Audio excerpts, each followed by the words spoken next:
شترمرغ‌های افریقایی بعد 3 سال زندگی در شمال تاجیکستان به صاحبشان چند سر چوجه دادند. انتظاری 3 ساله امینجان قاسیموف رهبر یگانه فرمه شترمرغ پروری بالاخره بار آورد و او تلاش دارد که چوجه ها را سالم و بردم بزرگ کند.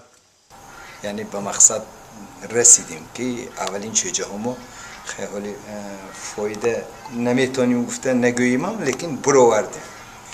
خوشبختی ما همین قدر من فکر میکنم.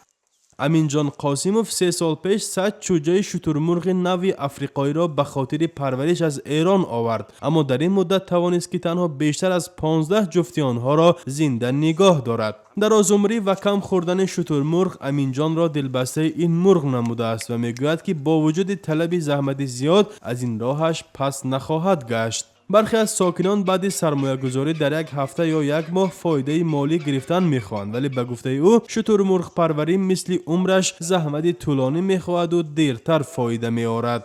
امینجان قاسیموف را نه تنها نیتی به دست آوردن درآمد بلکه شوق نگاه و بین پرنده های آرایشی و غذایی نیز تحریک داده است. حالا وی در فرمش یک سیل کبوتر، چند جفت طاووس، مرغ شاهانه و اسب نیز دارد.